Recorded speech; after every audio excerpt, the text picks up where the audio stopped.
நெகேமியாவின் புஸ்தகம் 6ஆம் அதிகாரத்தில் நீங்கள் வாசிக்கும் போது, நெகேமியாவின் புஸ்தகம் 6ஆம் அதிகாரத்தில் 6ஆம் அதிகாரம், நெகேமியாவின் புஸ்தகம் 6ஆம் அதிகாரம், நெகேமியாவின் புஸ்தகத்தில் 6ஆம் அதிகாரத்தில் 10வது வசனத்தை வாசிக்க போகிறோம்.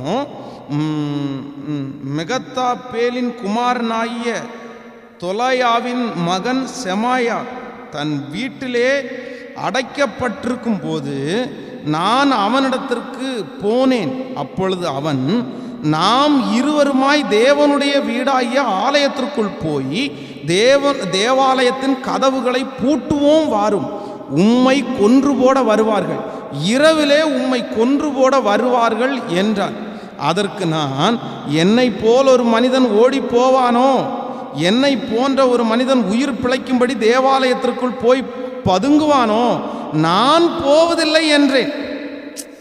இந்த நெகேமியாவுக்கு கொலை மிரட்டல் வருது, அவனை கொன்றுவோம் அப்படின்னு கொலை மிரட்டல் வருது.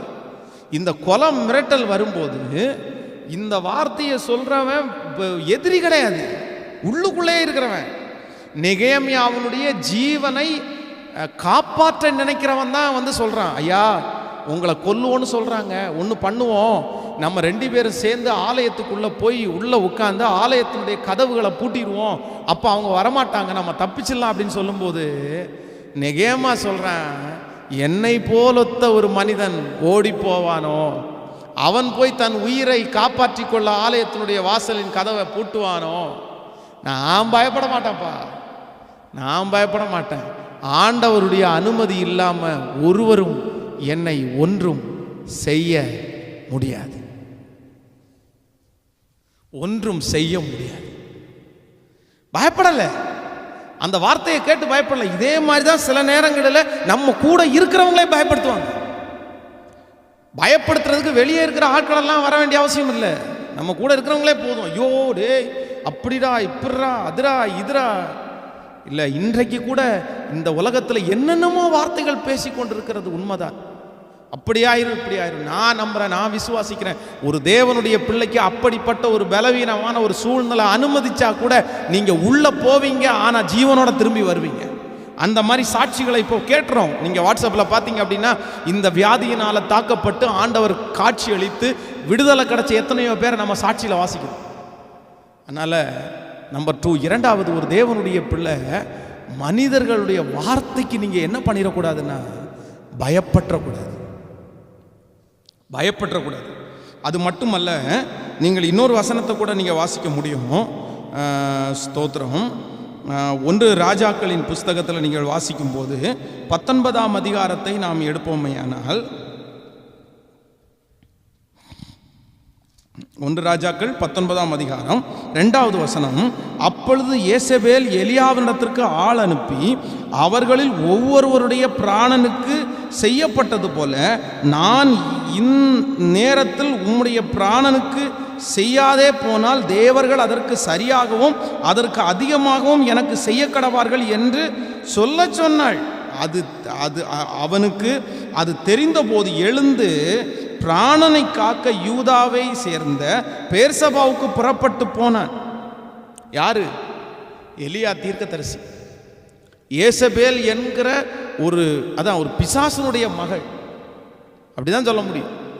அந்த ஒரு லேடி ஒரு சவால் விட்ட உடனே அந்த வார்த்தைக்கு பயந்து நடுங்கி தன்னுடைய ஜீவனை மாய்த்து கொள்ள, நான் ஐயோ என் பிதாக்களை பார்க்கலாம் நல்லவன் அல்ல அப்படின்றான். இந்த எலியா தீர்க்கதரிசி அப்படி சொல்றாரு. அப்போ சில நேரங்களில் வந்து ஆண்டவருடைய பிள்ளைகளை நம்ம ஆவிக்குரிய வாழ்க்கையில் பலனா இருக்கலாம், பெரிய பிரசங்கியார இருக்கலாம், நம்ம நல்ல பிரசங்கம் பண்ணலாம், ஆனால் சில வார்த்தைகள் நம்முடைய இருதயத்தை அப்படி நடுங்க பண்ணும், பயப்படுத்தும். இன்றைக்கு ஆண்டவரிடத்தில் ஒரு கிருபையை கேட்கலாம், ஆண்டவரே மனுஷனுடைய வார்த்தைக்கு நாம் பயப்படக்கூடாது. இந்த சத்தத்தை கேட்கிற யாரோ ஒருவர் மனுஷனுடைய வார்த்தையை கேட்டு கேட்டு பயந்து போய் இந்த இடத்துல நீங்க இந்த பிரேயருக்கு அட்டென்ட் பண்ணிட்டு இருக்கலாம். ஆனால் நான் தீர்க்க தரிசனமாக சொல்கிறேன், ஆண்டவர் சொல்கிறாரு, மனுஷனுடைய வார்த்தைக்கு நீ பயப்படாது, அவன் வார்த்தையிலிருந்து வாருகிற வார்த்தை நடக்காது. கர்த்தர் வாயிலிருந்து புறப்படுகிற வார்த்தை தான் நடக்கும். உன் பிள்ளையை குறித்து, உன் வருமானத்தை குறித்து, குடும்பத்தை குறித்து, கணவனாரை குறித்து, யாரை குறித்து மற்றவர்கள் பேசுகிற வார்த்தையினாலே கலங்கி போயிருக்கிற கர்த்தருடைய பிள்ளையே, இன்றைக்கு கர்த்தர் உங்களுக்காகவே அந்த வார்த்தையை தர்றார்.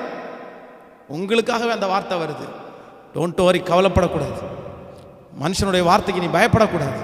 ஆண்டவர் உங்களோடே இருக்கிறார். இன்றைக்கு 2 காரியத்தை உங்களோடு கூட இந்த முழங்கால் யுத்த ஜெபத்தில் நான் பகிர்ந்து கொண்டேன். நம்பர் 1, முதலாவது, மனுஷன் பேசுகிற எல்லா வார்த்தையும் எடுத்துக்காதீங்க. நம்பர் 2, மனுஷன் பேசுகிற எல்லா வார்த்தைக்கும் நீங்கள் பயப்படாதீங்க. ஆண்டவர் இருக்கிறார். இன்றைக்கு எல்லாம் ஜெபிக்க போகிறோம்.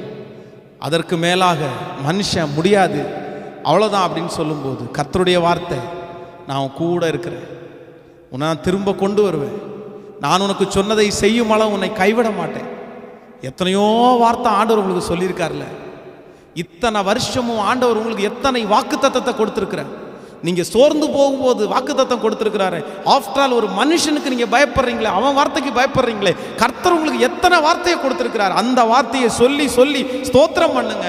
கர்த்தர் வார்த்தை நிற்கும், கர்த்தர் வார்த்தை நடக்கும். கொஞ்ச நேரம் ஜெபம் பண்ண ஆரம்பிக்கலாம். கொஞ்ச நேரம் முழங்கால நின்று கர்த்தர் அப்படியே ஆராதிக்கிறீர்களா? ஹல்லேலூயா.